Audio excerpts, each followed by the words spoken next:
लालू और तेजस्वी के चालबाजी कहिए, तिकड़म कहिए, उन लोगों के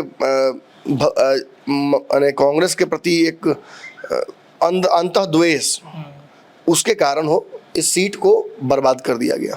इंडिया में लगातार वो जीतते आ रहे हैं। संजय जायसवाल, उनके पिताजी भी वहाँ से जीतते आए हैं, वो पारंपरिक सीट उनकी हो गई है। और यहाँ एक बहुत बड़ा फैक्टर है कि यहाँ बनिया समाज जो है वो निर्णायक भूमिका में है। छाती पीट ठोक के बोल रहे थे एक आदमी, टिकट ले लिए जी, सवर्ण जाति से थे, टिकट ले लिए, पैरवी के लिए खूब फोन इधर उधर कि ना मेरा तो दिल्ली वाला पत्रकार मेरा पैरवी किया है, अमेरिका वाला पत्रकार किया है, हाथ में केला धरा दिया गया, वो 1 दर्जन। जो उत्साह नजर आ रहा था 14 और 19 में, वो उत्साह वोटरों में नहीं है। मिथिलेश तिवारी ने 4 ब्राह्मणों का कत्लेआम किया, तब जाकर वहाँ टिकट प्राप्त किया। चारों का नाम बोलिए तो हम ले लेंगे। प्रधानमंत्री खुद बिहार में आते हैं, रात में रहते हैं, रोड शो करते हैं, चुनाव के दिन आकर के कहते हैं कि आप लोग वोटिंग बूथ पे जाइए, लेकिन उसके बावजूद भी उसका कोई असर पड़ता हुआ दिखाई नहीं दे रहा। वोटर्स है कि ब्राह्मण भूमिहार को भूमिहार, राजपूत को राजपूत, लाला को नहीं देखना चाहते हैं, बस उसको देखना चाहते हैं। ये चल रहा है, लेकिन ये हाइपर लोकल समीकरण है, ये विधायक जिताने हराने वाला समीकरण। अंतिम समय में कांग्रेस के टिकट का फैसला होना ये भी एक बड़ा कारण है, क्योंकि उम्मीदवारों को मौका नहीं मिला। अब उस शहजादे को तो मैंने तो 1 साल पहले ही कहा था कि मोदी जेल भेज देगा।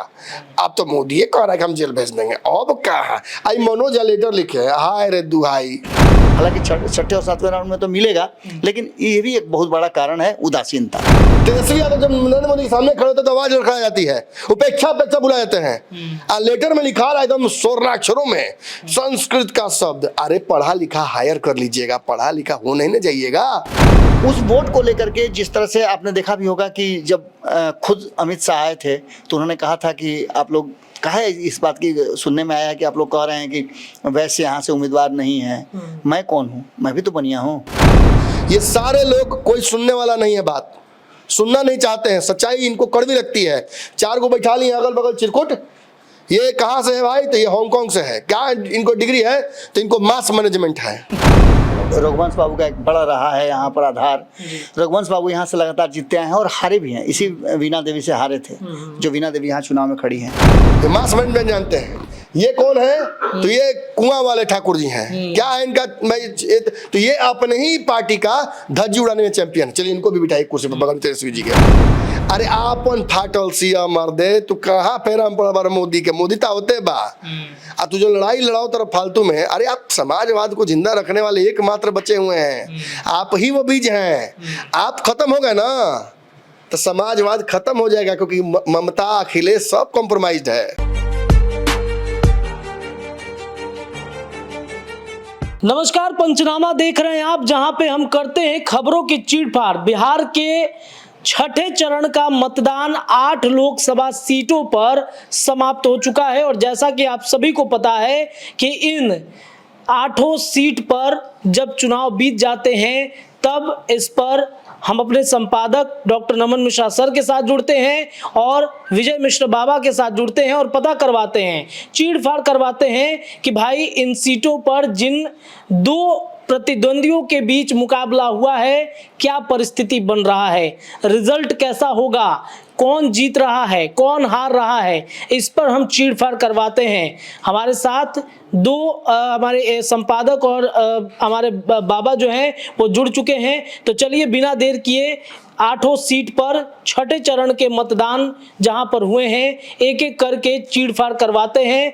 क्या वोटिंग प्रतिशत रहे हैं, फाइनल वोटिंग प्रतिशत के साथ सबसे पहले वाल्मीकि नगर की अगर बातचीत की जाए तो वाल्मीकि नगर में कल शाम 6 बजे तक का जो आंकड़ा है उसमें 58% वहां पर चुनाव शाम 6 बजे तक हुए हैं।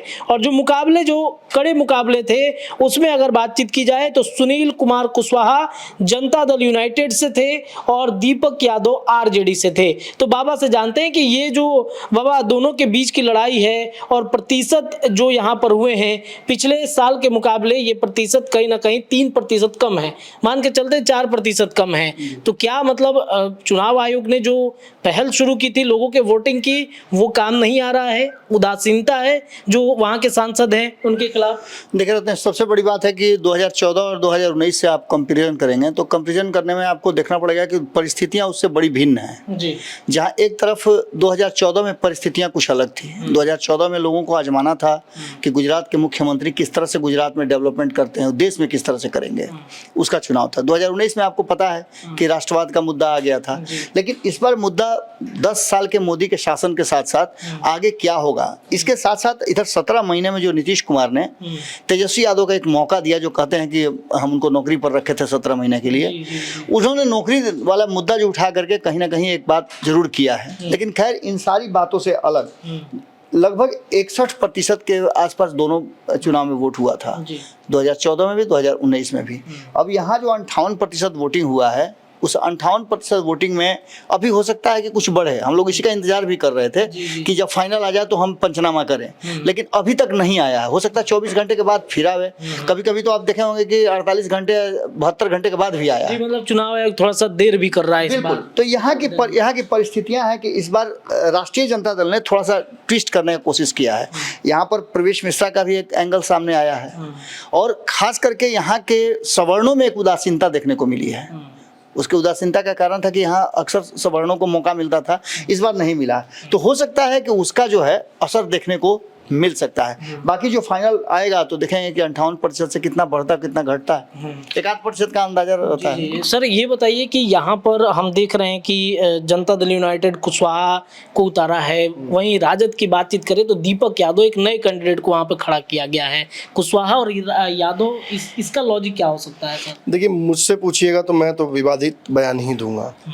इस सीट पर कांग्रेस के मुंह पर बहुत बड़ा थप्पड़ मारा है तेजस्वी यादव, लालू यादव ने। पूर्णिया की तरफ वाल्मीकि नगर भी कांग्रेस सीट चाहती थी। आपको याद होगा पिछले चुनाव में पूर्णिया सीट पर कांग्रेस लड़ी थी, वाल्मीकि नगर पर कांग्रेस लड़ी थी। उपचुनाव में आपको पता होना चाहिए पूरे बिहार में जो लहर चल रही थी मोदी की, उसी दौरान वो जीत के आए थे, जो प्रवर्तमान प्रत्याशी के पिता हैं जदयू के, और वेदांत में तो तुरंत 1 साल में ही उपचुनाव करना पड़ा उनकी मृत्यु की वजह से, और उनके पुत्र जीत कर आए विधानसभा चुनाव के दौरान में हुआ था। लेकिन जीत का आंकड़ा सबसे कम था, यानी कांग्रेस ने बहुत तगड़ी टक्कर दी थी। इसका एक कारण है, इसका कारण प्रवेश मिश्रा नहीं है। प्रवेश मिश्रा फिर चुनाव लड़ रहे हैं, वो कितना में सिमट जाएंगे उनको भी अपनी औकात समझ में आ जाएगी। मैं ये नहीं कहूँगा प्रवेश मिश्रा बहुत बड़ा फैक्टर है, मुंह सूख गया है उनका, देखने पर सब बुझा रहा है। जिस तरह से लड़ने चले थे, आज जिस तरह की हिम्मत जुटाई थी कि कांग्रेस ने टिकट नहीं दिया तो, या टिकट नहीं आया तो हम लड़ जाएंगे, ऐसे कांग्रेसी, पहली बात सबसे मैंने कांग्रेस की दुर्गति के लिए ऐसे ही कांग्रेसी सबसे ज़्यादा मजबूर भी हैं। मैंने ऐसे का कांग्रेसी ही मतलब कहा जा सकता है उसके लिए सबसे बड़ा घाव है। हाँ, घाव है, सबसे बड़ा मतलब कोड़ है ये लोग, क्योंकि टिकट नहीं मिला तो हम खिलाफ लड़ जाएंगे। लेकिन मूल समस्या क्या थी? मूल समस्या ये थी कि ये कांग्रेस की पारंपरिक सीट थी। यहाँ जब जदयू फील्डिंग करती थी तो वो कुशवाहा जाति या कुर्मी जाति या इसी समीकरण पर खेलती रही, ओबीसी जाति से, और जब भी यहाँ कांग्रेस लड़ती थी तो सवर्ण को एक मौका मिलता था। लड़ाई इसलिए बराबर की होती भी थी। आपने देखा ना क्या हुआ, प्रवेश मिश्रा को टिकट नहीं मिला, कांग्रेस को ये सीट नहीं मिली और दीपक यादव को टिकट दिया गया। दीपक यादव दरअसल बिहार के मूल यादवों की तरह नहीं है, ये भी आपको समझना पड़ेगा। आरएसएस और भाजपा की विचारधारा से जुड़े रहे हैं। ये भी देखा गया कि पूरे चुनाव के दौरान इनके साथ भाजपा के कई लोग घूमते नजर आए, जो नीतीश कुमार को भी इनपुट भेजा गया था कि नीतीश जी देखिए क्या हो रहा है। लेकिन कहा जा रहा है कि अंतिम समय में बहुत तगड़ी रिकवरी हुई सीट पर, और चूंकि मजबूत कैंडिडेट और कांग्रेस की पारंपरिक सीट थी तो कांग्रेसी भी चुप हो गए, कांग्रेसी भी धीरे से घुस गए जदयू की भीड़ में, और कुछ कांग्रेसी प्रवेश मिश्रा के साथ हो लिए हैं। तो इस वजह से कांग्रेस का तो कोई वोट मिलने नहीं जा रहा है। सवर्ण पूरी तरीके से एजिटेटेड है। हाँ, लेकिन एक बात जरूर है कि सवर्ण दोनों तरफ से नाराज है। दीपक यादव के कैंडिडेचर से भी बहुत खुश नहीं है वो। और रही बात सुनील कुशवाहा की, तो अब जानवे करते हैं उनके बारे में कि किस मार्जिन से वो पिछली बार जीते थे। जब चंद्रवंशी मैंने फूक कदम रख रहे हैं तो सुनील को कौन सी का आशीर्वाद मिल जाएगा, किस बात का? अंततः मैं ये कहूंगा कि मोदी को देखकर शायद वोट पड़ गया हो सुनील को, लेकिन ऐसा कुछ नहीं हुआ इस सीट पर कि दोनों गठबंधनों के प्रति जनता एक्साइटेड हो। अब वोटिंग प्रतिशत इसलिए गिरा हुआ देख रहे हैं यहाँ पर। पिछला 62% था और इस बार 58%। ऑल इन ऑल मैं ये कहूंगा कि लालू और तेजस्वी के चालबाजी कहिए, तिकड़म कहिए, उन लोगों के कांग्रेस के प्रति एक अंतः द्वेष, उसके कारण हो इस सीट को बर्बाद कर दिया गया। और हरियाणा के शायद वो दीपक यादव हैं भी, मतलब बाहरी, वहाँ थोड़ा बाहरी उनको कहा जाता है बार बार। वर्सेस हरियाणा का ये मामला सामने नजर आ रहा है।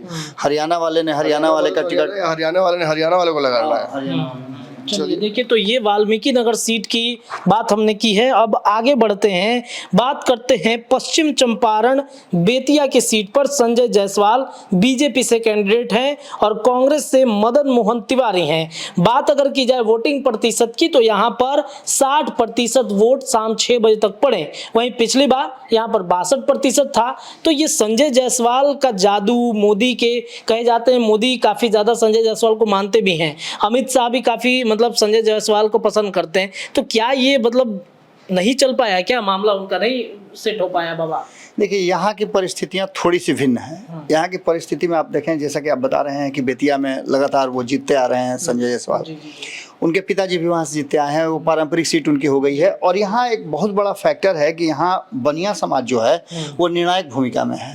आप अगर दोनों खेमे के वोट को बांट दें तो बनिया समाज उस वोट को कहीं ना कहीं भैरी करता है, और यही कारण है कि वहाँ से जीत करके आते हैं। 2 लाख से ज़्यादा वहाँ बनिया समाज के लोग हैं। अगर बात करें मुस्लिम समाज की, तो वहाँ उनका भी संख्या लगभग 3.25 लाख के आसपास है। तो एक ये भी फैक्टर है। दूसरा, आप बाकी के सवर्णों को जोड़ लें और अति पिछड़ा समाज को जोड़ लें तो वो बनिया समाज के साथ ही रहना पसंद करते हैं। इसका एक सबसे बड़ा कारण है। और यहाँ जो वोटिंग प्रतिशत है, यहाँ भी वोटिंग प्रतिशत घटा है। ऐसा नहीं, जो उत्साह आपको बताया ना कि जो उत्साह नजर आ रहा था 14 और 19 में, वो उत्साह वोटरों में नहीं है। हालांकि प्रयास बहुत किया गया है। प्रधानमंत्री खुद बिहार में आते हैं, रात में रहते हैं, रोड शो करते हैं, चुनाव के दिन आकर के कहते हैं कि आप लोग वोटिंग बूथ पे जाइए, लेकिन उसके बावजूद भी उसका कोई असर पड़ता हुआ दिखाई नहीं दे रहा। विशेष परिस्थिति अगर देखी जाए तो यहाँ पर जिस तरह से मुझे तो लगता है जैसा कि ये 6ठे और 7वें राउंड का जो 16 सीटों पर चुनाव हो रहा है, इसमें कुछ अलग परिस्थितियां नजर आ रही हैं। जैसे हाथ खड़ा कर दिया है आरजेडी ने, क्योंकि जो भी उम्मीदवार नजर आ रहे हैं वो उम्मीदवार टक्कर के नजर नहीं आ रहे हैं। मदन मोहन तिवारी की बात आप कर लीजिए, तो मदन मोहन तिवारी को अकस्मात दिया गया। और सबसे बड़ी बात यह है कि अंतिम समय में कांग्रेस के टिकट का फैसला होना, ये भी एक बड़ा कारण है, क्योंकि उम्मीदवारों को मौका नहीं मिला। हालांकि 6ठे और 7वें राउंड में तो मिलेगा, लेकिन ये भी एक बहुत बड़ा कारण है उदासीनता। सर, एक सवाल ये रहेगा कि जिस तरीके से हम देखा, वो जो क्षेत्र है कांग्रेस का एक गढ़ रहा है, जैसा वाल्मीकि नगर में आपने बताया कि वहाँ पे कांग्रेस चाहती थी टिकट लेना, वहाँ से टिकट ना दिया गया, बेतिया में टिकट दे दिया गया कांग्रेस को। तो क्यों मतलब उलटफेर किया गया? कि सवर्णों का एक बड़ा जनसंख्या है, कांग्रेस को हर जगह तो अब काट नहीं पाइए, कहीं तो देना था। जी। तो ये सीट कांग्रेस को मिली, लेकिन इस सीट की एक विडंबना है, इस सीट से जुड़ी हुई 2 सीटों की विडंबना है। इस बार ब्राह्मण कहाँ चुनाव लड़ रहे हैं आपको पता है? हम सब गठबंधनों को जोड़कर बोल रहे हैं। सीतामढ़ी, बेतिया और एक बक्सर। तीनों ब्राह्मण, दरभंगा, गोपाल जी ठाकुर जी, तो वो तो लड़ते रहे हैं। इन लोगों को मौका मिला है। ये तीनों सीट ब्राह्मण तीनों पर बहुत कमजोर है। अब परिस्थितिवश कमजोर है, पार्टीवश कमजोर है, अपनी वजह से कमजोर है, या कमजोर परिस्थितियां बनाई गई हैं, ये भी सोचना होगा। बहुत कम चांसेस है कि ये तीनों एक साथ जीत जाए, बहुत कम चांसेस है इसके 100% जीत इनकी हो। सीतामढ़ी का आपको पता ही अगड़ा पिछड़ा हो गया है। मुझे ऑलमोस्ट ये लगता है कि अगर ऊपर ही देखकर वोटिंग हुई है कंप्लीट, तो सीतामढ़ी जाइएगा, अदरवाइज इम्पॉसिबल है। अगर बक्सर में बाकी जो फैक्टर्स हैं उनको इग्नोर, हालांकि बक्सर बहुत इम्पॉसिबल है, लेकिन फिर भी इग्नोर अगर कर देते हैं उन फैक्टर्स को वोटर्स, तो फिर वो नरेंद्र मोदी को देखकर ही वहाँ भी वोट करेंगे। और अगर नहीं करेंगे तो आपको पता है कि क्या होने वाला है। फिर वही बात मैं कहूँगा यहाँ के बारे में, संजय जायसवाल थोड़े कमज़ोर जरूर थे। आपको याद होगा कि बाकी जगहों पर तो कहा था ना कि सारी सेना उतार दी गई, सब कुछ, नल नील भी उतार दिया गया यहाँ पे बेतिया में। पृथ्वी माली पहुंच गए पूरे अपनी टीम के साथ, गिलहरी वाला भी अपना काम वहाँ जितना कर सकते हैं, संजय जायसवाल की वो भी घूम घूम के जगहों में जाकर कर रहे हैं। कुछ तस्वीरें भी बेचारे पृथ्वी माली जी की हैं, वो भी हम चाहेंगे कि दर्शक हमारे देखें कि कैसे इनके लिए लगातार मेहनत करते रहे। संजय जायसवाल फंस गए थे और संजय जायसवाल के फंसने का कारण भी यही था कि यहाँ से ब्राह्मण प्रत्याशी को उतारा गया, लेकिन इतना लेट उतारा गया कि वो फैक्टर नहीं बन पाए, लोग समझ समझ नहीं पाए, मौका नहीं मिला। अगर वही 1 महीना अगर उनको समय प्रॉपर मिला होता और सब कुछ किया गया होता तो बात अलग थी, लेकिन वैसा कुछ नहीं हो पाया। तो ये जो सीट है बेतिया की सीट, जैसा कि सर बता रहे हैं, ये बहुत ज़्यादा इम्पैक्ट वहाँ पर नहीं डाल पाई क्योंकि टिकट जो है वो थोड़े लेट मिले हैं। बहरहाल आगे बढ़ते हैं। आगे की जो सीट है वो मोतिहारी की सीट है और मोतिहारी सीट पर अगर बातचीत की जाए आंकड़ों की तो पिछले बार जो था 60% वोट पड़े थे और इस बार पड़े हैं 57%। और यहाँ पर जो कैंडिडेट की बातचीत की जाए तो यहाँ पर राधा मोहन सिंह और बीजेपी से हैं और वीआईपी से हैं राजेश कुशवाहा। राधा मोहन सिंह के बारे में बाबा कहा जाता है कि बड़ा उनका दबदबा है उस सीट को लेकर के। तो जो पिछले बार और इस बार की अपेक्षा हम कर रहे हैं तो 3% के आसपास वोटिंग कम हुए हैं। क्या वो दबदबा धीरे धीरे कम होता हुआ नजर आ रहा है क्या? रत्नेश, इसको ऐसे समझना पड़ेगा कि 2014 में भी 57% ही वोट हुआ था, जब मोदी की लहर थी, मोदी को आजमाना था, बहुत सारी बातें थी। इस सीट के बारे में सिर्फ इतना ही मैं कहूंगा कि ये पारंपरिक सीट एक तरह से हो गई है राधा मोहन सिंह की। और जो उम्मीदवार उनके विरुद्ध एक प्रयोग करने की कोशिश किया है लालू प्रसाद ने, हालांकि यह सीट वीआईपी की है, लेकिन वीआईपी की कितनी है ये इस बात से नजर आता है कि जिस उम्मीदवार को लेकर के वो चाहते थे कि उनके जगह पर कोई दूसरा उम्मीदवार दे, वो नहीं दे पाए। राजेश कुशवाहा को ही उतारना पड़ा क्योंकि उनका संबंध पहले से राष्ट्रीय जनता दल से रहा है। तो एक फैक्टर तो यहाँ है, लेकिन दूसरे बड़ा फैक्टर जो है कि यहाँ पर आपने देखा होगा कि जितने भी आंदोलन बिहार से शुरू हुए हैं या बिहार का आंदोलन होता है इसी मोतिहारी की धरती से शुरू होता है, यानी आंदोलन की धरती इसको कही जाती है। कवि राजकुमार शुक्ल ने यहाँ पर बुलवाया था गांधी जी को और नील का जो आंदोलन शुरू हुआ था वो यहीं से शुरू हुआ था। तो इस धरती की विशेषता एक तो ये है और दूसरी सबसे बड़ी बात ये है कि इसी मोतिहारी को माँ सीता की शरण स्थली भी कहा जाता है। इस नाते भी यहाँ का महत्व बढ़ जाता है। इन सभी बातों को अगर एक तरफ रख करके आप देखें तो यहाँ के लोग माने उस भावना से वोटिंग करते हैं, यानी कि कहीं ना कहीं जो राधा मोहन सिंह है राजपूत समाज से आते हैं और राजपूतों का एक इतिहास वहाँ से जुड़ा हुआ है, ये भी एक कारण वहाँ के लोगों को हो सकता है। और ये यही कारण होगा कि वोटिंग प्रतिशत में बहुत ज्यादा आपने देखा कि लोगों धनबल की ज्यादा उत्साहित नहीं थे। हाँ, धनबल तो है ही, लेकिन उत्साहित ज्यादा लोग नजर नहीं आ रहे थे। जानते थे कि राधा मोहन सिंह जी 2014 के तरह ही ट्रेंड है, तो इसका मतलब है कि बहुत कुछ यहाँ परिवर्तन नहीं होने जा रहा है। यहाँ की लड़ाई जो है वो एक तरफा नजर आ रही है। चलिए सर, एक सवाल है कि पूरे चुनाव के दरमियान या चुनाव के पहले जब हम लोगों के बीच जा रहे थे तो लोग एक सवाल मतलब उठा रहे थे आरजेडी या महागठबंधन के प्रति कि कई सीटों पर जानबूझकर प्रत्याशी कम जोड़ दी गई है। क्या ये जो सीट है इस सीट पर भी ऐसा ही कुछ हुआ है क्या? जानबूझ के प्रत्याशी कम जोड़ दिए गए हैं? ये पूर्वी चंपारण, पश्चिमी चंपारण, ये कुछ सीटें ही हैं जहाँ पर सवर्णों की संख्या अच्छी खासी है। अगर वहाँ भी सवर्णों को, अगर सवर्णों में मैं की नहीं बोल रहा हूँ राजपूत, मैं कह रहा हूँ ब्राह्मण भूमियार, अगर यहाँ भी अनदेखी की जाएगी तो आपको जहानाबाद वाला पैटर्न देखने को मिलने लगेगा। अगर अंडर करंट पे जहानाबाद का फैक्टर आ गया तो फिर तो आप गए काम से। आप ठीक ही बोल रहे हैं। 2004 में यहाँ से अखिलेश सिंह जीते थे जो राष्ट्रीय जनता दल को हारे हुए हैं सीट पर। समझिए, मतलब नाराजगी है यहाँ, और उस नाराजगी को अगर मैं वही कर रहा हूँ कि अगर अंडर करंट में अगर चला गया नाराजगी तो जिसके खिलाफ जाएगा वो झेल जाएगा। मैं तो कहूँगा कि मुखर जातियाँ नहीं है, बहुत मुखर होकर नहीं बोलती हैं। जहानाबाद के भूमियार मुखर है, लेकिन उधर के भूमियार मुखर नहीं है, उधर के ब्राह्मण मुखर नहीं है, चुपचाप कर देते हैं खेल।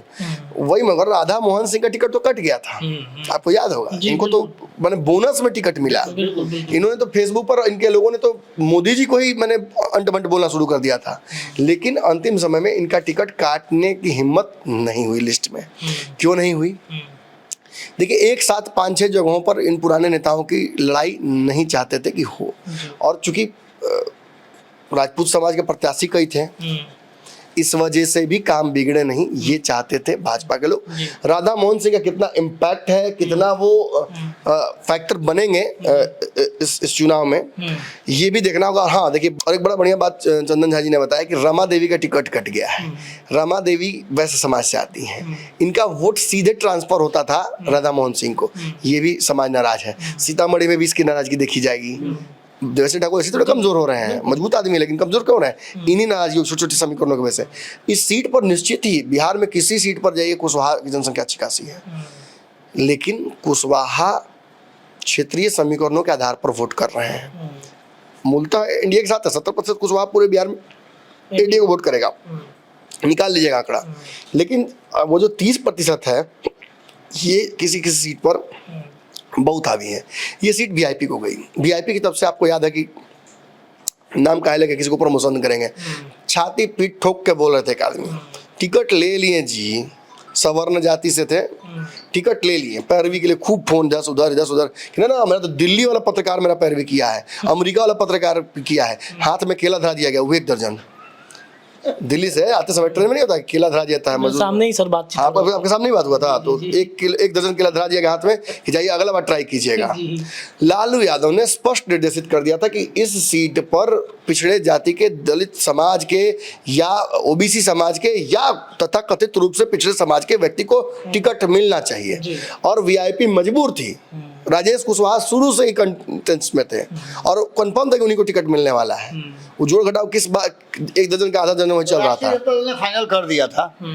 मतलब कि वोट फाइनल कर दिया था, लालू जी ने फाइनल कर दिया था, और राजेश कुशवाहा अंततः यहाँ से लड़ रहे हैं। लेकिन राधा मोहन सिंह का विरोध, राधा मोहन सिंह के खिलाफ जाने की जरूरत बहुत ज़्यादा इन लोगों में नहीं है।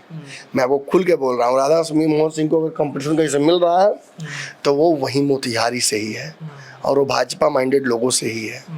ब्राह्मण भूमिहार हो गया है वहाँ, नाम हम नहीं लेंगे, समझने वाले समझ रहे हैं कि मैं किसकी बात कर रहा हूँ। फालतू का प्रमोशन हम किसी को काहे देंगे। ब्राह्मण भूमिहार बहुत तगड़ा हुआ है। फेसबुक पर तो ऐसा हो गया कि अरे ब्राह्मणवा, अरे रजपूतवा चल रहा है वहाँ, खूब चल रहा है। तो आप समझिए कि टिकटों के लिए बिहार में जातीय समीकरण टूट चुके हैं। केवल अपनी जाति, अपनी जाति बस उतना ही तक थोड़ा सीमित रह गया है, वो भी टूट चुका है। एक जाति का नेता दूसरे जाति को काटता है। मिथिलेश तिवारी ने 4 ब्राह्मणों का कत्लेआम किया, तब जाकर वहाँ टिकट प्राप्त किया। चारों का नाम बोलिए तो हम ले लेंगे, लेकिन हम नहीं लेंगे फ्री का प्रमोशन। यही हाल राजपूत जाति के लोग भी कर रहे हैं। एक राजपूत का तब दूसरे राजपूत को मिला जी, का सीट पे हुआ है के लिए, शिवहर की सीट पे आएंगे ना, क्या है, हम तो बोल ही रहे हैं आपसे, इधर कटा तब ना उधर मिला जी। और वो भी मैं कहूँगा कि वोटर्स में टेंडेंसी, नेताओं में टेंडेंसी नहीं रह गई है। वोटर्स है कि ब्राह्मण भूमिहार को भूमिहार, राजपूत को राजपूत, लाला को नहीं देखना चाहते हैं, बस उसको देखना चाहते हैं। ये चल रहा है, लेकिन ये हाइपर लोकल समीकरण है, ये विधायक जिताने हराने वाला समीकरण है। इससे लार्जर गेम में कोई अंतर नहीं पड़ता है। आप या तो मोदी को देख रहे हैं या आप राहुल गांधी को देख रहे हैं। राहुल गांधी क्या लेकर आ रहे हैं ये किसी को नहीं पता, सच्चाई यही है। राहुल गांधी अगर किसी राज्य के मुख्यमंत्री बनकर 10 साल काम कर लेते तो शायद राहुल गांधी एक बेहतर स्थिति में होते, लेकिन मेरी बात काहे सुनेगा कोई, मेरी बात कोई क्यों सुनेगा। 2009 में नमन मिश्रा कह रहा था राहुल गांधी जी ले लीजिए, हमारे बात उतना पहुंचे तो तक अच्छा तो सिस्टम नहीं बोल पहुंच जाए हमारी बात पहुंचता भी। मैं 9 में लगातार मेरे social media up Twitter handles को देखिए, मैंने कहा था कि राहुल गांधी जी मिस कर जाइएगा, if not today then never. और आज तो नेवर की तरफ बढ़ गए। अब मैं यही बात एक और शहजादे को कह रहा हूँ, इफ नाउ देन नेवर। अब उस शहजादे को तो मैंने तो 1 साल पहले ही कहा था कि मोदी जेल भेज देगा, अब तो मोदी ये कह रहा है कि हम जेल भेज देंगे। अब कहा आई मनोज लेटर लिखे, हाय रे दुहाई, हाय मनोज लेटर लिखे तेजस्वी बन के क्या करबो, तेजस्वी बन के क्या करबो मनोज झा, बोलो क्या कीजिएगा आप। तेजस्वी यादव जब नरेंद्र मोदी के सामने खड़े होते तो आवाज रखा जाती है, उपेक्षा बुला जाते हैं। लेटर में लिखा रहा एकदम स्वर्णाक्षरों में संस्कृत का शब्द। अरे पढ़ा लिखा हायर कर लीजिएगा, पढ़ा लिखा हो नहीं ना जाइएगा। कौन नहीं समझ रहा है कि आपने नहीं लिखा ये पत्र में लिखी हुई चीजों से आप अग्री करते हैं। मैं पत्र का चिरफाड़ करूं, क्या कर दूं? तुरंत लगी है गोदी मीडिया, पेड मीडिया, फलना ढिमका कितना है रेट आपका, कितना फलना रेट है, जाके माँ से पूछो अपने क्या रेट है, हमसे क्या पूछते हो कमेंट में। ये सारे लोग, कोई सुनने वाला नहीं है, बात सुनना नहीं चाहते हैं, सच्चाई इनको कड़वी लगती है। 4 को बैठा लिए अगल बगल चिरकुट, ये कहाँ से है भाई? तो ये हांगकांग से है। क्या इनको डिग्री है? तो इनको मास मैनेजमेंट है, ये मास मैनेजमेंट जानते हैं। ये कौन है? तो ये कुआं वाले ठाकुर जी हैं। क्या है इनका? तो ये अपने ही पार्टी का धज्जी उड़ाने में चैंपियन। चलिए इनको भी बिठाइए कुर्सी पर बगल तेजस्वी जी के। नवरत्ने ऐसा पाले हुए हैं, हम तो नहीं रखे हुए नहीं कहेंगे, पाले हुए हैं, ऐसा पाले हुए हैं कि आपको कहीं टिकने नहीं देगा। और जिस तरह से ये लोग मन बना रहे हैं, हमको तो यही लग रहा है बाबा कि ऐसा नहीं तेजस्वी जी को जेल भेजने की ज्यादा हड़बड़ी इधर वालों को है। आप बिल्कुल सही कह रहे हैं। 2020 में भी हम लोग चर्चा इस बात की कर रहे थे कि तेजस्वी यादव मुख्यमंत्री नहीं बनेंगे, और नहीं बनाने वालों में लगाने वाले लगा दिया, अपने भाई ने लगा दिया था, अपने लोगों ने लगा दिया था कि जानबूझकर बिस्कोमान वाला हरवा दिए, तो वो हरवा दिए, तो वो हरवा दिए, सब पर आरोप लगा था। उनको बोल दिया चुप रहो, उनको बोल दिया कि बोलना मत शिवानंद तिवारी, उनको बोल दिया गया तुम पार्टी से दूर हटो। कई दिग्गज नेताओं को पार्टी से दूर कर दिया गया। क्यों? जगदम्ब सिंह आना जाना बंद कर दिया था। क्यों? अरे आपन फाटल सिया मर्दे, तू कहाँ फेरा पड़ा मोदी के? मोदी ता होते बा आ तू जो लड़ाई लड़ाओ तरफ फालतू में। अरे आप समाजवाद को जिंदा रखने वाले एकमात्र बचे हुए हैं, आप ही वो बीज हैं। आप खत्म हो गए ना तो समाजवाद खत्म हो जाएगा, क्योंकि ममता अखिलेश सब कॉम्प्रोमाइज्ड है जी। सब मोदी के मैंने कहा, हम बोल नहीं सकते हैं बहुत चीजें हम लोग, इसीलिए तो उन्होंने समर्थन खींचा था ममता बनर्जी। वही तो मैं बोल रहा हूँ भाई मेरे, ममता बनर्जी थोड़ा बहुत मैं कहूंगा कि भाजपा को लड़ाई में है, और थोड़ा बहुत तेजस्वी यादव, इसलिए तेजस्वी यादव को भी बचा कर रखना बहुत जरूरी है। ये आखिरी बचा हुआ समाजवादी नेता है। अगर ये समाप्त हो गया और ये जेल चला गया, खत्म हो गया, तो समाजवाद समाप्त। और हम तो समाजवादी ब्राह्मणों में से हैं भाई, हमको तो हम तो चाहते हैं कि समाजवाद जीवित रहे। देखिए चंदन जी हमारे इनपुट भेज रहे हैं, धीरे धीरे पर्ची उधर से दे रहे हैं, चीटिंग से एग्जाम होता है वैसे करवा रहे हैं हमको। कह रहे हैं कि आरजेडी में तूफान से पहले की ये शांति दिख रही है। निश्चित रहिए भैया, एकदम आप सही पकड़ रहे हैं। ये चुनाव जैसे ही गड़बड़ाएगा, मैं तो राजद और कांग्रेस को एक मंच पे देख ही नहीं रहा हूँ, मुझे कहीं नहीं दिख रहे हैं ये दोनों एक साथ। यहाँ के बाद से दोनों की रणनीति बिल्कुल अलग होगी। मुझे लगता है कांग्रेस जीरो पर आउट होना पसंद करेगी, लेकिन राजद से जाना पसंद नहीं करेगी इसके बाद की रणनीति में। और अगर राहुल गांधी को अभी भी लिखा हुआ है कि मैंने मृत्यु सैया तक प्रधान पीएम इन वेटिंग बने रहने का, तो वो इसी तरह के क्षेत्रीय समीकरणों, क्षेत्रीय पार्टियों से गठबंधन करने की सोचते रहेंगे। अपना नेतृत्व डेवलप करना बहुत जरूरी है। आयातित नेता कन्हैया, पनैया, डिमकाना ये आपके कभी नहीं होंगे।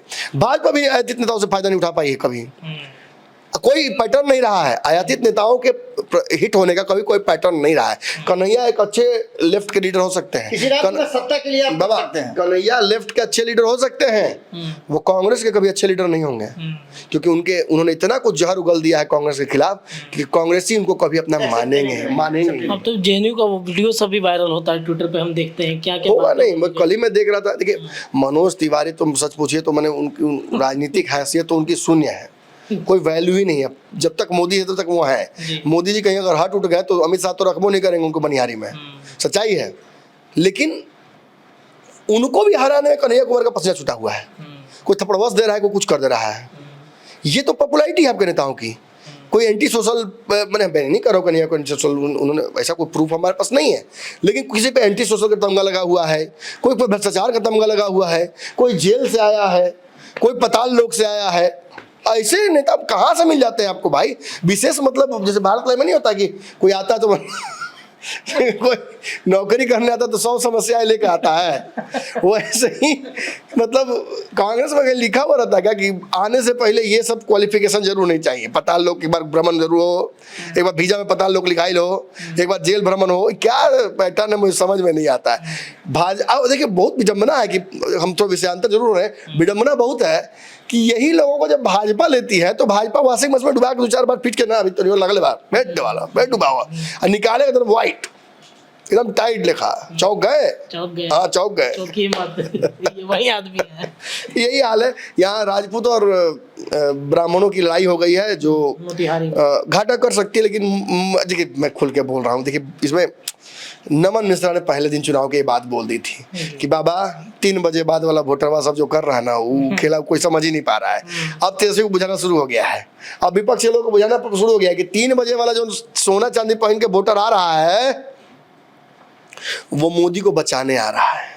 उसे ये समझ में आ गया है कि हरियर का गमछी वाला ललका गमछी वाला, ब्लू का गमछी वाला, ये सब सुबह में वोट कर दे रहा है। तो रुक अब की बार 3 बजे के बाद। हाँ, अब की बात 3 बजे के बाद। और बाबा मैं आपको बताऊं, मेरे पास फीडबैक है, आई हैव स्ट्रॉन्ग फीडबैक कि मुझे फोन आता है अलग अलग जगहों से और वो कहते हैं कि हमने भाजपा को वोट किया। कब किया? 3 बजे के बाद किया। कैसे किया? तो खटिया पर थे हमारे बाबूजी, पैरालिसिस है, लेकिन जाकर टिपवाए। क्यों टिपवाए भाई? ऐसा क्यों कष्ट दिया है अपन को? तो राजद आ जाएगी तब क्या होगा? है जो सिवान में हुआ वही होगा ना। हमारे सिवान में तो भाजपा वालों ने गोली चलाई, तो अरे चलाना क्यों पड़ा? सारण में कितना सारण में, सॉरी। तो क्या करें, लाठी वाले आ गए थे तो हमको बंदूक वाला बनना पड़ा। हाँ, एक क्रेडिट जरूर मिलना चाहिए कि तेजस्वी यादव ने भी इस परिस्थिति को बड़ा अच्छा हैंडल किया, वरना रोहिणी आचार्य तो बहुत अच्छा सा हैंडल नहीं कर रही थी। रोहिणी आचार्य में अपरिपक्वता राजनीतिक दिखी। लॉन्ग टर्म में लड़ाई में ये चीजें नहीं होती हैं। शब्द और भाषा जो थी उनकी बिल्कुल बिल्कुल बहुत गलत थी, बहुत गलत थी। चलिए अगले चलिए शिवहर की सीट पर बढ़ते हैं। शिवहर में लड़ाई लवली आनंद जो जदयू के उम्मीदवार थी और रितु जायसवाल आरजेडी से वहां पर चुनाव मैदान में थी। और जो वोटिंग प्रतिशत है इस बार शाम 6 बजे 56% थे और पिछली बार जो था शिवहर में वो 59 यानी कि 59-60% के आसपास में था। तो ये जो लड़ाई एक तरफ कहा जाए धनबल बाहुबल, ये लड़ाई किस तरफ है? धनबल की तरफ है, बाहुबल की तरफ है? देखिए 2014 की अगर बात करते हैं तो 2014 में भी 56% ही वोट हुआ था और वो भी एक प्रयोग था बिहार की जनता के लिए। जी। और 2019 में भी एक प्रयोग था जहां 60% के आसपास वोट हुआ था। इस बार के वोटिंग प्रतिशत जो है वो 56% है। इसमें अभी 1-8% की बढ़ोतरी होगी, यानी कि 2014-2019 के बीच का ये प्रतिशत है। और यहाँ बहुत सारा चेंजेस, तो जैसे शिवहर का नाम लेते हैं आप तो आपको शिव याद आता है और ये शिव श्रृंखला का एक बड़ा जो लोकसभा क्षेत्र कहते हैं कि यहाँ रहा है। यहाँ एक से एक नई नई चीजें रची गई हैं। आपको बता दें कि जब अंग्रेजों ने लड़ाई लड़ी थी तो यहाँ तरियानी में एक बहुत बड़ा युद्ध हुआ था। तरियानी के लोगों ने अंग्रेजों को रोका था, कोशिश किया था रोकने का, कई लोग उसमें हाथाहाथ हुए थे। तो ये सारी बातें, कई लोगों की शहादत हुई थी। इन सारी चीज़ों को लेकर के अब जो वर्तमान लड़ाई यहाँ है, जैसा कि अभी नमन जी बता रहे थे कि ये क्षेत्र जो है वो सीतामढ़ी, शिवहर और उससे जुड़े हुए अन्य जो क्षेत्र हैं, जैसे आपने पूर्वी पश्चिमी चंपारण की बात की, वाल्मीकि नगर की बात की, ये सभी क्षेत्र कहीं ना कहीं वैश्य बहुल क्षेत्र हैं। वैश्यों का यहाँ पर अच्छा खासा इन्फ्लुएंस करने वाला वोट है। उस वोट को लेकर के जिस तरह से आपने देखा भी होगा कि जब खुद अमित शाह आए थे तो उन्होंने कहा था कि आप लोग कहा है, इस बात की सुनने में आया है कि आप लोग कह रहे हैं कि वैसे यहाँ से उम्मीदवार नहीं है, मैं कौन हूँ, मैं भी तो बनिया हूँ। यानी कि उन्होंने स्पष्ट तरीके से ये बात बताने की कोशिश की कि बनिया है। और इसी में आप संजय जायसवाल को देखिए, वहाँ उंगली करके उन्होंने बताया था कि वहाँ भी देख लीजिए, बहुत सारी परिस्थितियाँ हैं। उन्होंने ये भी कहा था कि जो गठबंधन का धर्म होता है उसमें बहुत सारी चीज़ों को करना पड़ता है। यहाँ लड़ाई जो है वो बाहुबल, धनबल, ये दोनों चीज़ों को आप देख सकते हैं। जिस तरह से आपने कई खबरें उड़ती उड़ती सुनी होगी। एक तरफ जहाँ रितु जायसवाल काफ़ी वोकल हैं, उन्होंने एक मुखिया से अपना कैरियर शुरू किया है राजनीति में, अच्छी खासी उनकी पहुँच भी है, पुश भी है। तो दूसरी तरफ एक बड़ी राजनीतिक श्रृंखला, बड़ी लड़ाई लड़ करके अपने आए हैं आनंद मोहन, जिनकी पत्नी वहाँ चुनाव लड़ रही हैं। बेटा ऑलरेडी उनका विधायक है, उसी क्षेत्र से विधायक है, मेहनत सब कोई मिलकर कर रहे हैं। लेकिन यहाँ की लड़ाई में वही जो वैश्य फैक्टर है ना, वही जो कुछ भी करे, लेकिन अंततः जैसा नमन जी बता रहे हैं वो तो ज़्यादा बेहतर बता सकते हैं।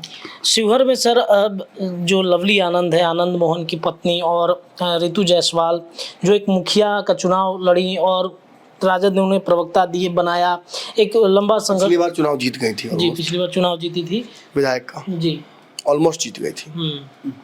और ये उसी जगह से कॉन्फिडेंस आया कि इनको यहाँ रिप्रेजेंट किया जा सकता है कि वैसे समाज अच्छा खासा है इस क्षेत्र में। आपको ये भी पता है कि वैसे का टिकट कटा है, तो आप समझ रहे हैं कि वैसे की टेंडेंसी यहाँ किस तरफ होगी, इससे फायदा किसको मिलेगा। इसीलिए जीत हार के आंकड़े में हमेशा ये भारी रही लवली आनंद पर। लवली आनंद को इनके हिसाब से कहीं ज़्यादा बल, कहीं ज़्यादा किसी भी कोई भी बल, धन बल, भन बल, जो आप बोलना चाहते हैं, जो लगाना चाहते लगाना पड़ा। लेकिन अंततः फिर मैं वही कहूँगा, वो 3 बजे बाद वाला वोटर जो है वो काफ़ी एग्रेसिव हुआ। जब उसे समझ में आ गया कि राजद यहाँ भी जीत रही है, यहाँ भी जीत रही है, यहाँ भी जीत रही है, सब जगह यही नैरेटिव चल रहा है कि सब जगह राजद जीत रही है, तो फिर ऐसे कैसे चलेगा। फिर वो बैलेंस आउट करने के लिए जमीन पर उतरा है। और ये आपको कैसे कंफर्म होगा, आप देखे होंगे, आप ही ने वो खबर की थी कैसे आईटी सेल जो आरजेडी का वो एक्टिव हुआ कि जीती हुई सीट हम लोग गड़बड़ा न जाए, उसे रोकने के लिए उन्होंने एक फर्जी वीडियो का उपयोग किया। हम नहीं कह रहे, वो दावा जदयू कर रही है। एक वीडियो वायरल कराया गया जिसमें बताया गया कि आनंद मोहन ने जदयू के कार्यकर्ता को थप्पड़ मार दिया और ये बाहुबली हैं और आगे जीत जाएंगे तो फिर यही सब करेंगे उत्पात। वो वीडियो यहाँ का था ही नहीं। वो कहाँ का था? वाईआरएस कांग्रेस एक पार्टी है जो आंध्र प्रदेश की, वहाँ की वो वीडियोस थी और वहाँ के एक एमएलए थे जो वोटिंग के दरमियान लाइन में लगे हुए थे, तो पीछे से किसी ने टोक दिया कि सर आप कुछ भी हैं, विधायक है कुछ भी हैं, लाइन में आइए और तब जाके वोटिंग कीजिए। इसी में थपड़ी मतलब ए रेड्डी करके नाम था उनका। अब एस रेड्डी जब ए श्रीनिवासम ऐसे कुछ था ना, जो भी नाम हो, तो वो वीडियो यहाँ वायरल कराकर चुनाव पलटने की कोशिश की गई। ये साबित करता है कि निश्चित तौर पर बैकफुट पर अंत तक आरजेडी चली गई। अभी भी मीडिया का एक बहुत बड़ा हिस्सा मानकर चल रहा है कि शिवहर लेवल हार चुकी हैं, लेकिन हमारे पास इस बात की जानकारी है फ़ोन कॉल से या जो लोगों से बातचीत हमारी हुई है, उस आधार पर यहाँ भी सेकेंड हाफ में वोटिंग ज़्यादा हुई है। ये साबित करता है कि जो सेकेंड हाफ का वोटर है वो अग्रेसिव हुआ है। तो इसका मतलब क्या है, वो बेहतर जनता समझती है। और दूसरा जी एक महत्वपूर्ण बात यह है कि इसको भी मिनी चित्तौड़गढ़ कहा जाता है जी। अगर औरंगाबाद की बात करें, औरंगाबाद से आप अगर आते हैं यहाँ शिवहर, तो यहाँ राजपूतों का एक अच्छा ठाट रहा है, ऐसी बात नहीं है। और पूरा राजपूत समाज जो है यहाँ एकजुट होकर के, लेसी सिंह से लेकर के आप लाइन लगा दीजिए ना, जितने भी जदयू के नेता रहे हैं राजपूत समाज के, उस सारे लोग वहाँ अपना मनजीत सिंह से लेकर के किसी का भी नाम ले लीजिए, सारे लोग वहीं डेरा डाले हुए थे। और जहाँ जहाँ से राजपूत खड़े हैं, चाहे वो एनडीए के किसी भी दल से खड़े हों, वहाँ सब जगह मेहनत किया जा रहा है जी। चलिए वैशाली सीट पर आते हैं। वैशाली में वीणा देवी एलजेपीआर जो चिराग पासवान की पार्टी है उनकी उम्मीदवार थी, एनडीए गठबंधन की उम्मीदवार थी, और दूसरी तरफ आरजेडी से मुन्ना शुक्ला वहां पर उम्मीदवार बनाए गए थे। इस बार जो वोटिंग हुए हैं वो 59% लगभग हुआ है। वहीं बात 2019 की जाए तो वैशाली में 61% मतलब 62% के आसपास हुआ है।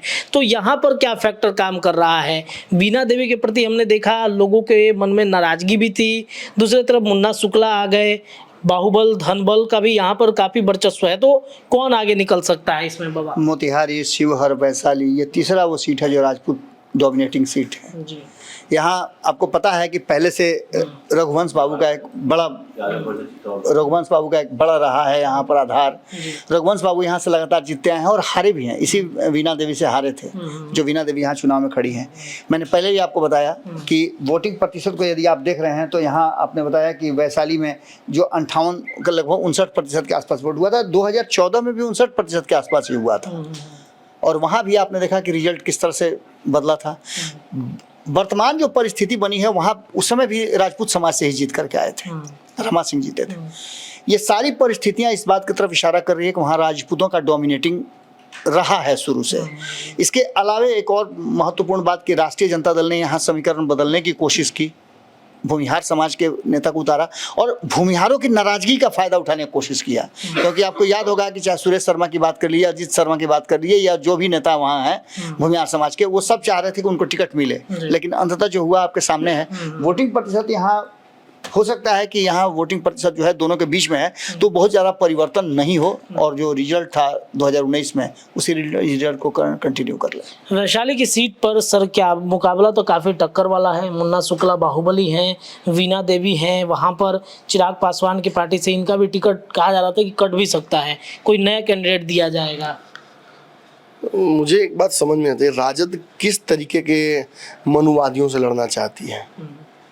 राजद का मनुवाद और उसकी परिभाषा बड़ा दुगली सी है। किस तरह के ब्राह्मणों को वो अच्छा मानती है? मनोज झा जो राजपूतों को उनकी औकात याद दिलाता है, जो ठाकुर के कुएं की बात करता है, जो ब्राह्मण राजपूत की लड़ाई लगवाता है, या वैसा जो शिवानंद तिवारी की तरफ खुद को ब्राह्मण नहीं मानता है? किस तरह के ब्राह्मणों की बात यहाँ होती है राजद में, ये मैं समझ नहीं पाता हूँ। क्या मनुवादी जो ठप्पा लगाया जा रहा है ये मुन्ना शुक्ला पर नहीं लगना चाहिए क्या? मुन्ना शुक्ला के बयानों को मैं रिपीट नहीं करूंगा, मैं किसी चुनाव खत्म हो चुका है, मैं किसी को इन्फ्लुएंस करने नहीं आ बैठा हूँ, लेकिन मुन्ना शुक्ला किस तरह के भूमिहार ब्राह्मण है, ये तो सब जानते हैं। मुझे लगता है कि ट्रेडिशनली जो विरोध जिस छवि का करती है राजद, वो तो फिट बैठते हैं उसमें, और उन्हें टिकट दे दिया। अब मुझे ये जानना है कि क्या बिहार के दलित, पिछड़े, यादव, मुसलमान ये आंख मूंद कर लालू जहाँ कहेंगे उसी को वो जगह वोट करते हैं क्या? कि क्या उनकी थोड़ी अपनी भी बुद्धि है, वो सोचते हैं कि कहाँ वोट करना है? अंधभक्त एक कहा जाता है। अगर तो अगर अंधभक्त है, आंख मूंद कर ही वोट करते हैं, तो फिर तो हम लड़ाई में कहीं है ही नहीं वीणा देवी। लेकिन यदि अगर थोड़ा सा भी सोच के वोट करेंगे तो 100% वोट तो नहीं जाएगा उनको। जब जाइएगा आप वोट करने के, नहीं ब्राह्मणवाद से आज़ादी, मनुवाद से आज़ादी, फलना से आज़ादी, टिमका से आज़ादी, जीवन से आज़ादी, टिपने गए क्या चाहते हैं आप टिपने जाइएगा और वहाँ मुन्ना शुक्ला लिखा हुआ है, वहाँ ब्राह्मण भूमिहार है और वही उसी का विरोध करना है, तो कैसे? कहने का मतलब देखिए, आपने क्या किया, फिनाइल पी लिया, ओहो हो, अब आपका इलाज करना पड़ेगा। काम करिए, नहीं काम कीजिए, एक काम कीजिए, इन्होंने फिनाइल पी लिया है सर, जल्दी से 10 किलो फिनाइल मंगाइए, इनको पिलाना है। लोहा से लोहा काटना है, कैसे कटेगा? नमन जी, बहुत महत्वपूर्ण बात आपने कही है, लेकिन इसमें एक चीज़ मैं ऐड ऑन करना चाहूँगा कि आपने राष्ट्रीय जनता दल की बात की, कहा कि उनके पास वोट बैंक है, लालू ने 30% का वोट बैंक खड़ा किया था, लेकिन 2004 के बाद नमन जी आप उठा करके देख लीजिए तो किसी भी चुनाव में, चाहे वो लोकसभा का हो, विधानसभा, 30% वोट का नहीं मिला है। दैट मीन्स आप जमीन खरीद के जाइएगा तो थोड़ा थोड़ा बेचेंगे ना हम उसमें से, मेरा जीवन कैसे चलेगा? तो कोई ना कहीं से वो बेचेंगे तबे ना चलेगा, है तो कोई टैलेंट होता था। अब हम उसको बढ़ाने वाले होते तो हम बढ़ा देते, अब बढ़ रहा ही ना। 30-35 साल मेरा भी हो गया, तेजस्वी का बेचारा का हो गया। एक इसमें कहावत है कि पूत कपूत तस का धन संचय, अब पूत सपूत तो का धन संचय। तो साफे बोल रहे हैं कि हम बेचेंगे तब ना मेरा चलेगा आगे। तो आप महंगाई बढ़ गया बाबा, देख रहे कमर फूटा हुआ महंगाई के मारे हम लोग का। हम लोग करें तो क्या करें, मजबूर है हम लोग। खैर एक तरफ की तो कहानी मैं बता दी, दूसरी तरफ कहानी और मजेदार है। दूसरी तरफ वीणा देवी है। वीणा देवी किस घमंड में रहती हैं ये मुझे नहीं पता। पूरे चिराग पासवान के प्रत्याशियों में मैं बताता हूँ, इनसे कहीं ज़्यादा पैसे वाले प्रत्याशी थे खगड़िया में, इनसे कहीं ज़्यादा राजनीतिक बल वाले थे समस्तीपुर में, इनसे कहीं ज़्यादा पॉपुलैरिटी वाले थे हाजीपुर में, इनसे कहीं ज़्यादा परिवार वाले जमुई में थे।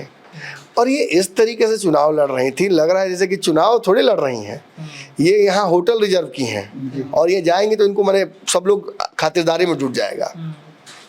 मैं बताता हूँ, सबसे खराब इलेक्शन मैनेजमेंट वैशाली में हुआ है। चिराग पासवान और उनकी टीम को भी ये बात अच्छे से पता होगी, कोई कंफ्यूजन ना रहे किसी को। एक चीज जो वैशाली में टिकट देते समय चिराग पासवान साहब सोच रहे थे कि ये तो जदयू वाले हैं, थोड़ा सा इनको इसकी वजह से इनकी पकड़ है मुजफ्फरपुर और ये वैशाली के राजनीति में, तो उनको फायदा मिल जाएगा। कोई फायदा नहीं मिला है। चिराग पासवान का ही वोट उनको मिला है, जो मिला है चिरागे का वोट मिला है, ना लव दिया ना कुछ दिया है। बहुत तगड़ा पेच फंस गया है इस जगह पर। और मैं आपको दावा कर रहा हूँ, यहाँ के भूमिहार 80% मुन्ना शुक्ला को वोट किए हैं। यहाँ के भूमिहार 80% मुन्ना शुक्ला को वोट किए हैं। और एक बात जानते हैं आप, वीणा देवी का विरोध करने वालों की लिस्ट बताऊं आपको? अपनी जो पार्टी छोड़ के चल गए वो है क्या? लोजपा से 4-5 किलो छोड़ा है पार्टी जी, और सब यहीं के बीमार थे जी, सारे लोग लगभग। और चिराग पासवान के अगल बगल भी 4 लोग अभी हैं पार्टी में जो इसी जगह से उम्मीदवार थे। एक अनार 100 को बीमार और 2-4 लोग वेंटिलेटर पर। किसको दीजिएगा?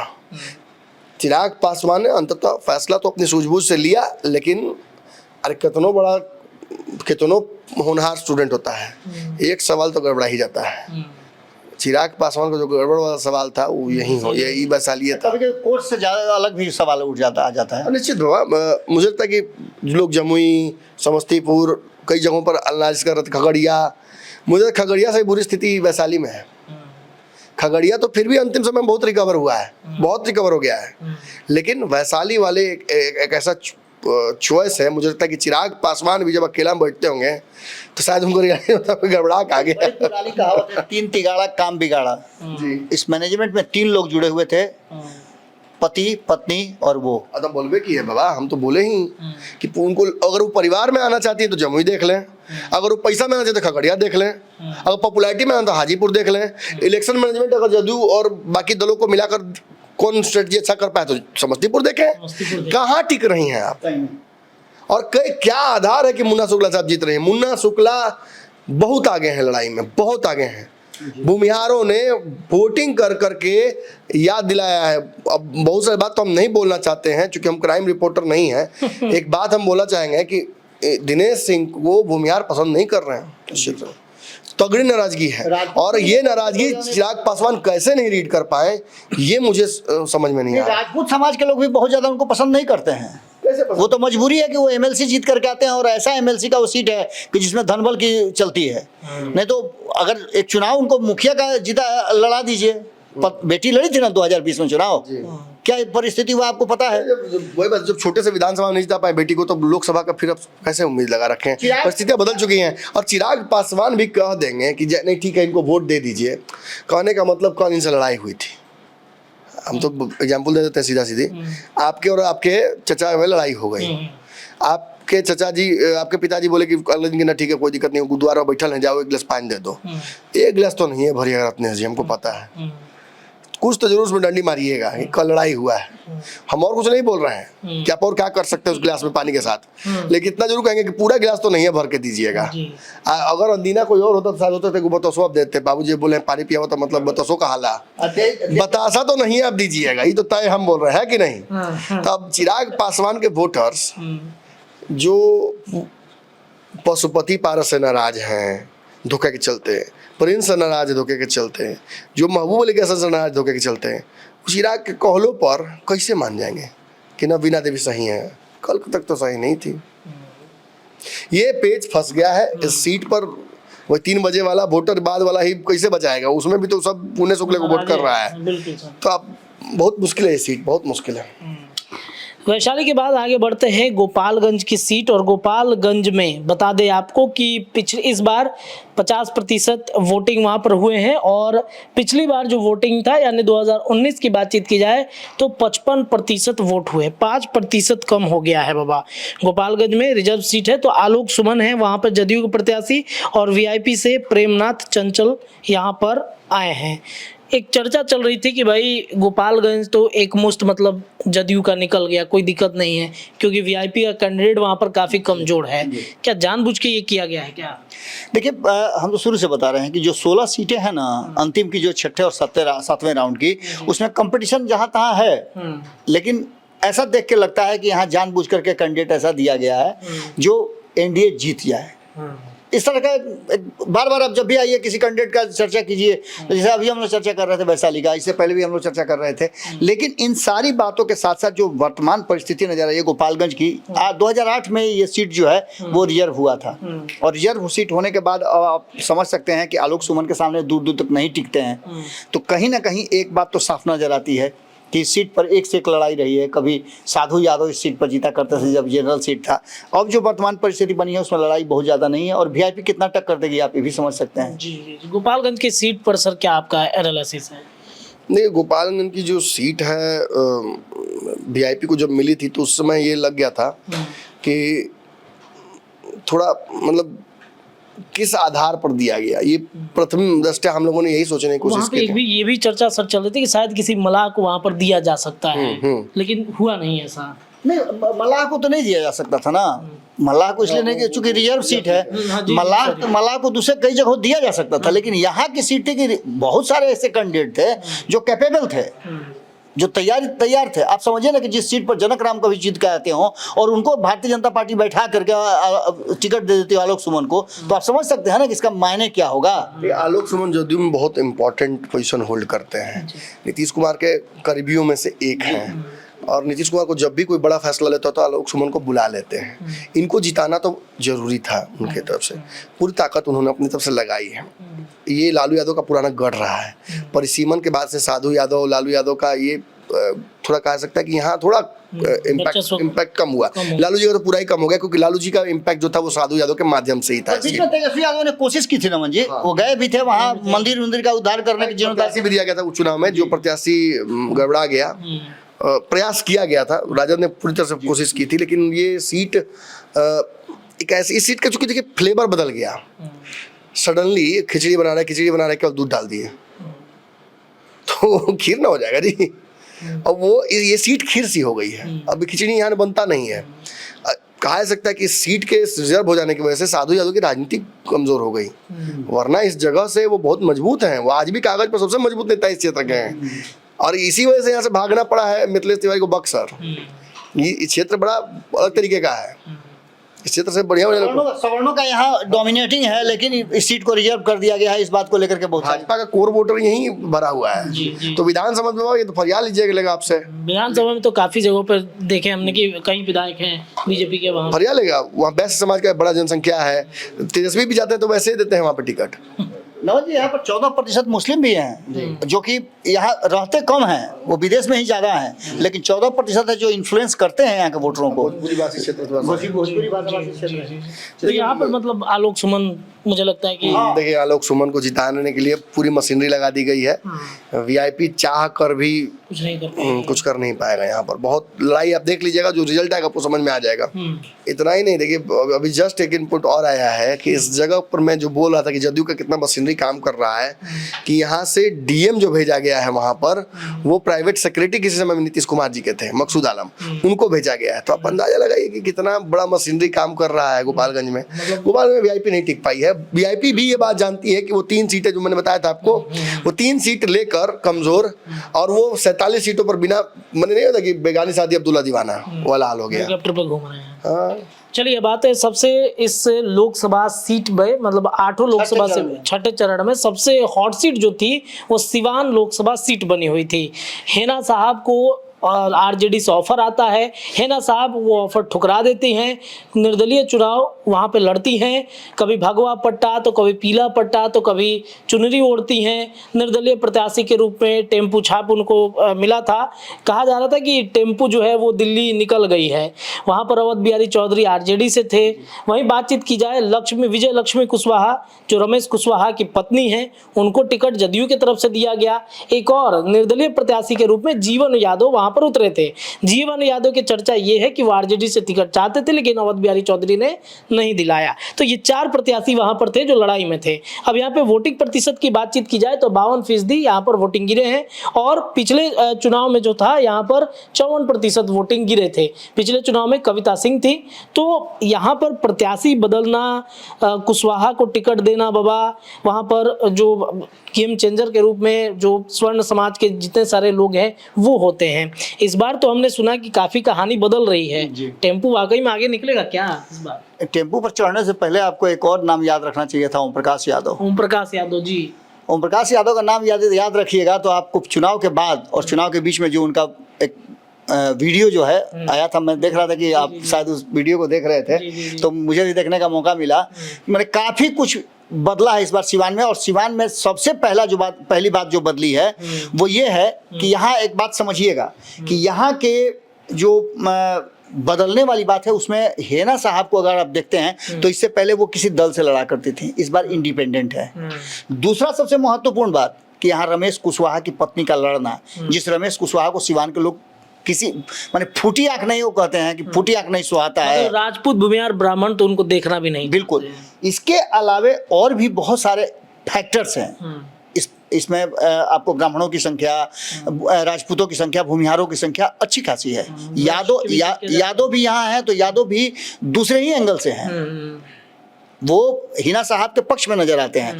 लेकिन इन सब के बीच में जो सबसे बड़ा फैक्टर होता है मुसलमान, मुसलमानों का यहाँ पर जो इम्पैक्ट रहा है, हम तो चाहेंगे नमन जी उसको विशेष समझाएं, क्योंकि मुसलमानों की संख्या यहाँ है, लेकिन उसको प्रभावित कैसे करते हैं वो बात समझिए आप। सिवान में सर हेना साहब वर्सेस विजय लक्ष्मी कुशवाहा हो गया। अवध बिहारी चौधरी तो दूर दूर तक नजर नहीं आ रहे थे, वो खुद ही हार मान चुके थे, वो बहुत ज्यादा प्रचार प्रसार भी नहीं कर रहे थे। हमने देखा सुना भी कि बहुत ज्यादा घूम भी नहीं रहे, गाड़ी भी नहीं घूम रही है उनकी, तो वो मान चुके कि हेना साहब वहां से निकल रही हैं।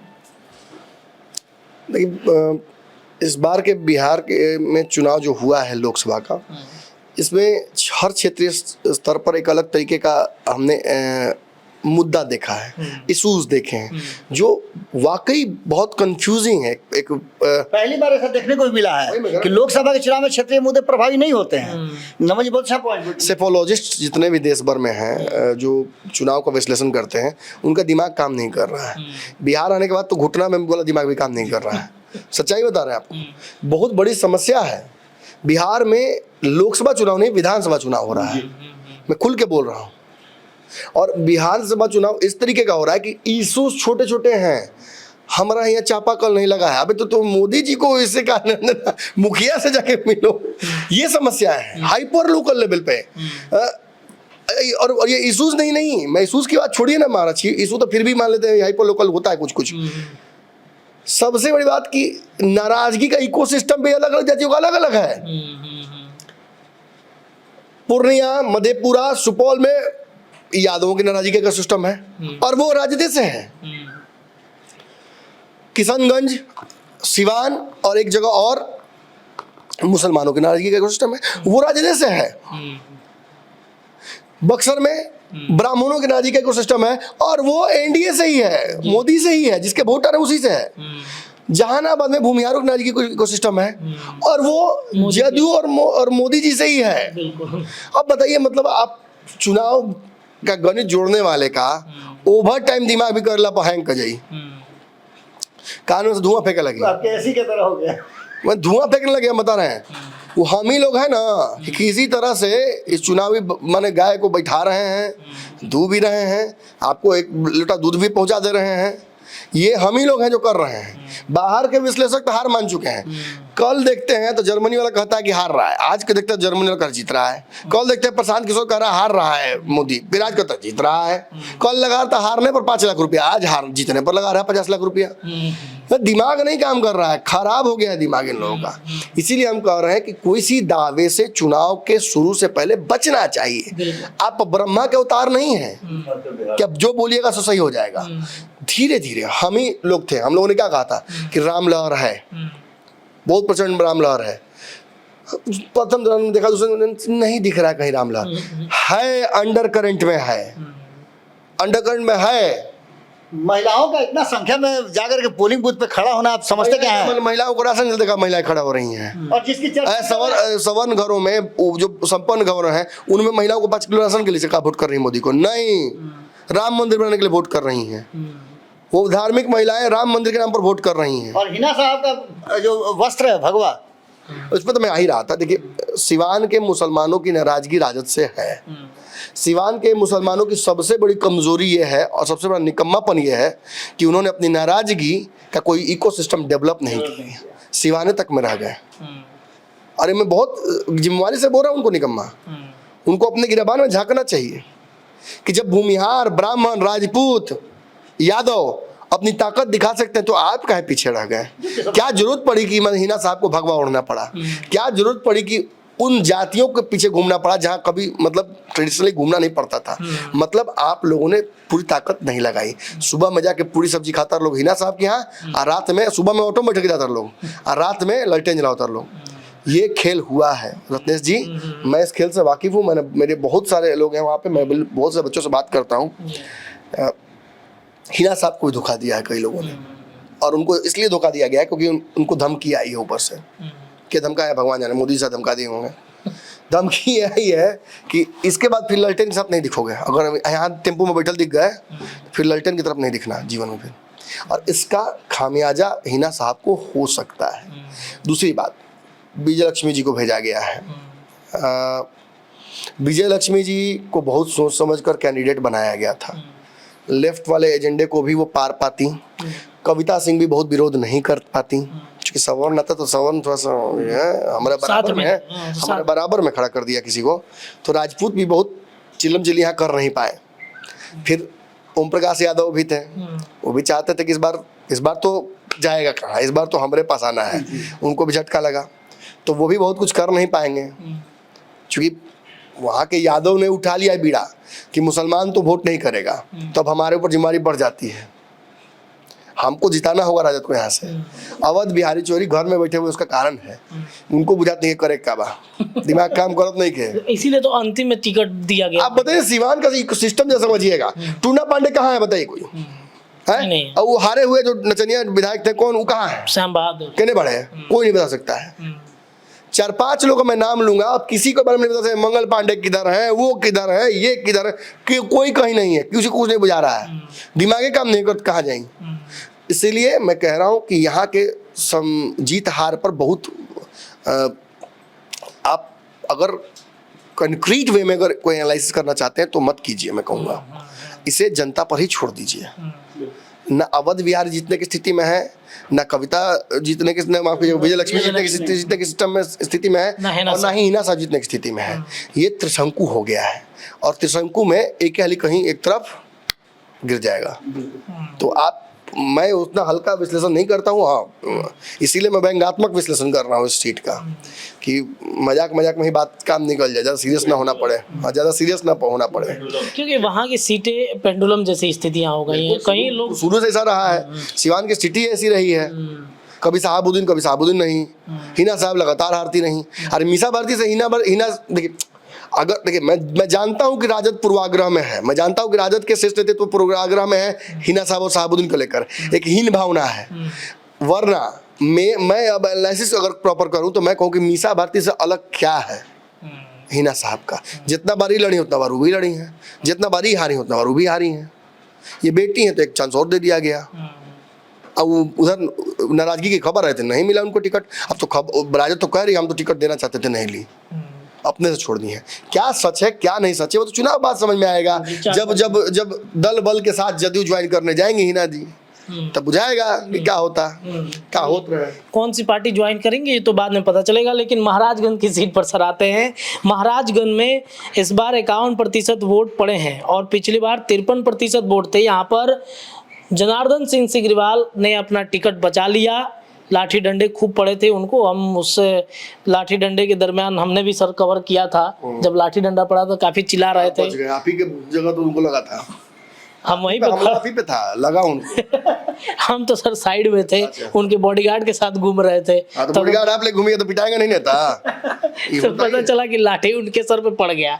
और दूसरी तरफ आकाश सिंह हैं, अखिलेश सिंह के बेटे हैं, चुनाव मैदान में, और कांग्रेस के टिकट से भूमिहारों का एक वोट कह रहा है कि भाई आकाश सिंह को मौका दिया जाए। सिग्रीवाल जी के बारे में खूब चर्चा है कि जहां दिखे पूरी बात वहां मिली है सिग्रीवाल। तो यहाँ पर सर बाबा क्या लग रहा है, पूरी बात भारी पड़ गया कि भूमिहारों का वोट भारी पड़ा है? देखिए यहाँ सबसे बड़ी बात यह है कि 2014 जैसी परिस्थितियां हैं। 2014 में भी 51% वोटिंग हुआ था, इस बार भी हुआ है। 2019 में परिस्थितियां बदली थी। सिग्रीवाल भी उस लाइन में खड़े थे जिस लाइन में टिकट कटने का नंबर लिखा हुआ था, लेकिन संयोग से एक परिस्थिति बनी और नीतीश कुमार अचानक से सीट स्विच जो कर गए 2 महीना पहले चुनाव के, तो बहुत सारी परिस्थितियां बदली और हुआ कि चल पुनः मुझको भवा पुरन के ढर्रा पर चल जाए ना, तो कैसों निकल जाएगा। तो ये सारी परिस्थितियां बनी। लेकिन इस सीट का खास करके जो महाराजगंज है, इस पर नमन जी बहुत बढ़िया विश्लेषण कर सकते हैं, इसलिए कि यहाँ राजपूत भूमिहार ये दो तो आमने सामने हैं ही, लेकिन इसकी पूरी परिस्थितियां अगर जोड़ करके देखते हैं हम, तो कहीं ना कहीं लालू प्रसाद ने एक प्रयोग करने की कोशिश किया है। और एक मैनेजमेंट अगर अपने पुत्र के लिए नहीं कर पाए समस्तीपुर में, तो दूसरा जो अपने पुत्र के लिए मैनेजमेंट पूरी तरह से कर रहे हैं। अखिलेश सिंह पूरा उतरे हुए हैं, नमन जी वहाँ समय भी बिताए हैं, क्योंकि वहाँ एक अलग तरह का माहौल था महाराजगंज में। एक सज्जन हैं जो बहुत ज़्यादा, कभी आपको याद होगा भूमिहार समाज से आते हैं, बड़े नेता हैं, जन सुराज से जुड़े हुए रहे हैं, 10 सीट पे चुनाव लड़ने, 20 सीट पे चुनाव लड़के 10 जीतने की बात कर रहे थे। तो वो अब किसके साथ हैं ये भी, हाँ ये भी जो है ना कहीं मामला है, क्योंकि जब सीट अनाउंस होता है तो आकाश सिंह के साथ खड़े नजर आते हैं, जब सीट का अनाउंसमेंट हो जाता है, उम्मीदवारी हो जाती है, जब पर्चा भरा जाता है तो उसके बाद भाजपा के साथ नजर आते हैं। अब जन सुराज के नेता जो है, जो प्रणेता हैं, वो अब फिर से बोलना शुरू किए। तो क्या परिस्थितियां आप अच्छी तरह समझ सकते हैं। महाराजगंज में सर आपने लगभग 24 घंटे से ज्यादा वहां पर समय बिताया, काफी कुछ देखा समझा आपने। भूमिहारों का एक बड़ा वोट बैंक है वहां पर, आकाश सिंह की तरफ जाता हुआ दिख रहा है क्या? भूमिहार चुप है, बाकी जो होंगे भूमिहार जैसे जहानाबाद में एग्रेसिव हैं, कई और जगहों पर हमने देखा उनकी, जैसे यही है वैशाली में भूमिहार बहुत अग्रेसिव हैं, मुखर भी हैं। महाराजगंज वाले भूमिहार बोल नहीं रहे हैं कुछ, और जनसंख्या बहुत ज़्यादा है, तो डर तो है कि केजरीवाल बचेंगे कि जाएंगे। जाने के चांसेस ज़्यादा लग रहे थे, लेकिन सिवान में जो कांड हुआ, सारण में जो कांड हुआ, उस कांड ने आसपास के सवर्णों में एक डर बैठा दिया। अब ये बताइए रत्नेश बाबू, आप, मैं वर्डिक्ट नहीं दे रहा हूँ, ये बात पहले ही बोल दूँ, मैं किसी के पक्ष में नहीं बोल रहा हूँ ना वर्डिक्ट दे रहा हूँ। आप बताइए कि आप निहत्थे हैं, आपके घर में तो लाइसेंसी हथियार नहीं ना है, नहीं ना, तो आपको अगर दूसरा 100 लोग लाठी लेके मार रहे हैं तो क्या कीजिएगा? हम तो यही कहेंगे कि छेदवाली में से पीछे फान के कहीं निकल जाइए, ज्यादा अच्छा है। सीढ़ी लगा था खुद के भाग पीछे। हाँ, लाइसेंसी हथियार हो तो लहराइएगा, दो हवा में चलाइएगा, एक आध छाती में छेद दीजिएगा किसी के, यही ना कीजिएगा। ये सबको लिबर्टी नहीं है बंदूक वाली। तो जो हुआ सारण में, उसने निश्चित तौर पर आसपास के सवर्णों को डराया कि ये भाई हमारे तो बाउंड्री में गेटो नहीं खे,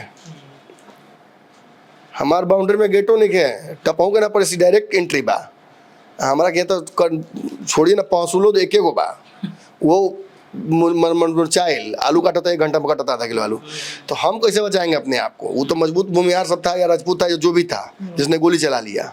समझिए जो मैं कहना चाह रहा हूँ। जी बिल्कुल बिल्कुल, यही लड़ाई है सारण की, और कोई लड़ाई नहीं है।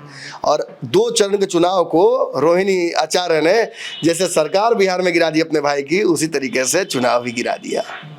कैसे गिराया, कहाँ गिराया, लालू परिवार बैठेगा जब अंदर में केक कटिंग होगा तब पता चलेगा किसमें कितना बटेगा। लड़ाई तो रोहिणी आचार्य ने बिहार में तभी हरा दिया था जब सरकार बिहार में नीतीश कुमार की गिरा दी, एक ट्वीट करके।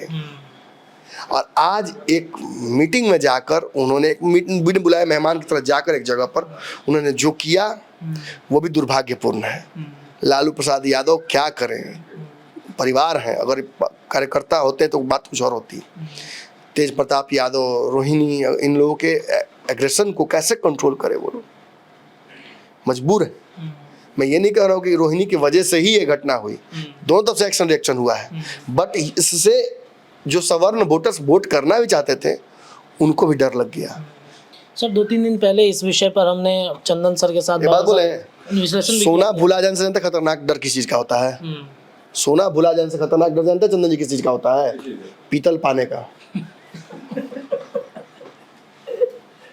सच बोल रहा हूँ मैं। और इस सीट पर अब अगर आप बोलिएगा मैंने इनके बारे में, तो क्या मैं बोलूँ आकाश सिंह के बारे में? आकाशीय नेता है, पिताजी के पास हेलीकॉप्टर है, लेकिन जमीन पर उतरा है लोग बाप बेटा दोनों एक साथ। विशेष बात दोनों पिता पुत्र के बारे में एक ही है कि दोनों एक ही मतलब धार के हैं। ये धार नहीं होता है कि एक बराबर, एनुधार बराबर। इसलिए क्योंकि पिताजी भी ऐसे हैं नेता कि बिहार की 40 सीट रिजर्व इंक्लूडेड कहीं से चुनाव लड़ सकते हैं, कहीं से लड़ सकते हैं, हारना ही ना है, कहीं से हार जाएंगे, जितना हो तब ना। और पुत्र के बारे में भी खास बात है, अभी तक करियर में मोतिहारी के दाग लगले रहे। पहले महाराजगंज लागल, म से मोतिहारी, म से महाराजगंज, अब हम ना बोलम। देखिए कहने का मतलब कि सिग्रीवाल कमजोर थे, लेकिन प्रत्याशी गलत डला गया। कहीं ना कहीं आकाश आए और आकाश की वजह से सिग्रीवाल मजबूत हो गए। और आसपास जो घटनाएं हुई तो कहना ही नहीं है। भूमिहार कंफ्यूज है, मैं खुद बोल रहा हूँ। अगर भूमिहार चुप है और अगर चुप्पी अगर उनकी वाकई आकाश के प्रति गई है, तब तो सिग्रीवाल को पताल में जाना पड़ेगा। चलिए देखिए, महाराजगंज से लेकर के वाल्मीकि नगर तक के जो 8 लोकसभा सीट हैं, इस सीटों पर चीरफाड़ हो गई है।